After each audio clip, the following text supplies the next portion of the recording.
A new report has exposed that Donald Trump, just moments after hearing his 34 guilty verdicts being read out, apparently ran to a dark corner to call up Mike Johnson and rant to him about how you need to save me. So Politico's Playbook newsletter recounts that the GOP presidential contender was overheard, quote, dropping frequent F-bombs in his call with Johnson on May 30th as he told the speaker, "We have to overturn this." And I just love that. Like, think of all the people you could call moments after finding out, like, oh dear God, I've been found guilty, the first president ever, and I might, not likely, but I might end up going to prison. You could call your wife, you could call your children. No, it's Mike Johnson, save my butt, please.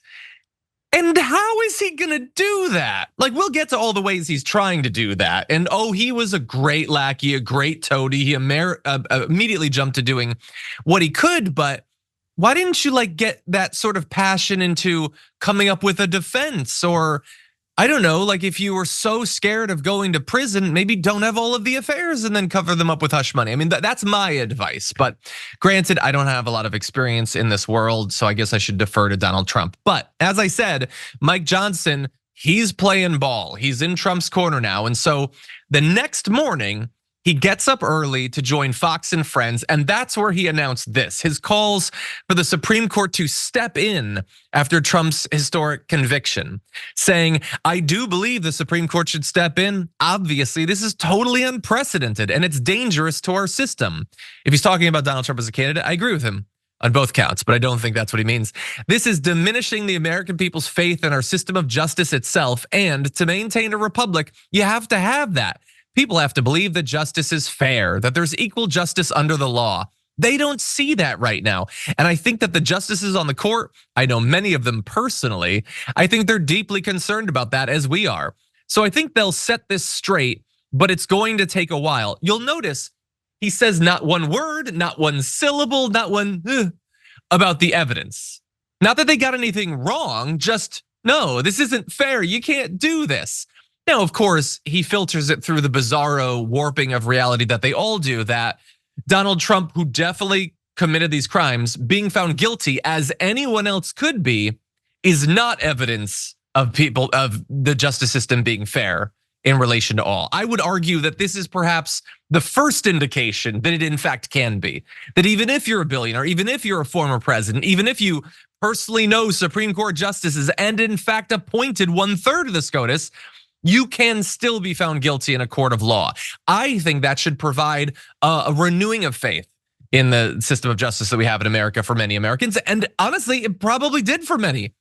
I know I felt a little bit better about our system of justice, and not just in that one, but in the Hunter Biden verdict as well. But again, this is all a cover story. He doesn't care about any of this stuff. He doesn't care about the American people or about the courts. What he cares about is protecting Donald Trump, because he doesn't want to have another one of those phone calls. I wouldn't either. I feel like Mike Johnson in this. And think about the way he ends that. I think they'll set this straight. That's not how you talk about something if you're like, oh, they'll discover the truth. Oh, they'll consider evidence that was unfairly excluded from the court. Oh, they'll have Donald Trump testify in the way that he totally could have but chose not to. There's none of that. It's just they'll set it straight. And think about if your goal actually was for people to have more faith in our courts, the idea that Donald Trump, who had his day in court, his 6 weeks in court, okay, and had a jury unanimously find him guilty of all of these. The evidence was presented and the jury believed that he did it. But no, now the Supreme Court was not chosen by the people. In fact, 1/3 of it was chosen by Donald Trump. They will overturn that ruling. That will give people faith in the system? No, it'll ensure for them that they know that elites are not bound by the law in the same way that they are. That is exactly what it would be, and that's how it would be interpreted. But I also want to be clear, that is not the only way that Mike Johnson tried to protect Donald Trump, or more likely, at least show Donald Trump that he's trying, because again, he doesn't want another phone call. He also, of course, tried to do what he could in terms of the House. And so this was this was June 7th. So this is back then. Johnson seeks votes for bill to support Trump after guilty verdict. So after this phone call, he immediately starts talking to the Republicans about what can we do? What bill can we pass? And that's the bill that we discussed previously on the show. It's the one that would allow any case that targets a former president to not be tried in state court, but instead be tried in federal court, which is just such a cowardly, deceitful way to handle this. That has nothing to do whatsoever with the evidence. Again, federal court has already shown in the past week that they are willing to find the wealthy and the powerful guilty in Hunter Biden. So it's not like he would have gotten a better showing in court. It's just he'll be able to get rid of it if he becomes president again. The law, by the way, is very much not supposed to be written so that it only impacts one person. That is the opposite of justice. It's the opposite of the sort of ethical guidelines that our Congress should run by. But this was designed to benefit one man, the man that they support. Now, it's never going to pass in the Senate, and Joe Biden obviously isn't going to sign it. So I think this is the perfect example of the sort of thing that he's doing just so that Trump feels like he's trying to help. But even that wasn't it. They're also, I'll remind you, trying to target the appropriations process to try to defund Jack Smith's probe into Donald Trump. And again, that's not going to save him when it comes to the hush money trial, but it's just trying to make sure that Donald Trump knows that everything they're doing, whether it's in the media or in Congress, is all designed around what he wants. And that signal, I think, has been sent very strongly. So good job, Mike Johnson. That's what you're there for. That's all you're there for. You're terrified that if you do anything other than this, you'll be cast aside, that Marjorie Greene will get her way. But I hope that signal is not only received by Donald Trump, I hope it's received by the American people. And in particular, I hope it's received by Republican voters. And I know that you'll interpret it wrong just as they are, in that, yeah, you think that the only goal of governance is to protect Donald Trump because Donald Trump is the end all be all of what all of this is supposed to be.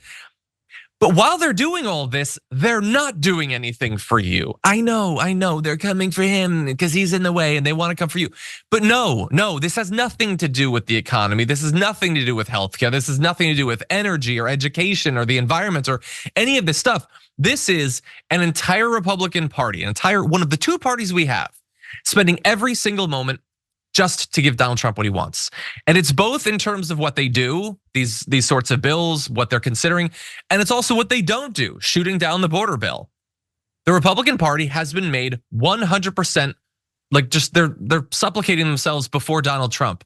And I know that that's for some reason what you want, but I just want you to bear in mind, as the days and weeks and months go by, nothing is being done to solve the very real problems that I think if you were to stop and consider, you'd know you're currently suffering from. This is not a solution to any of those. It's not even a pretend solution to any of those.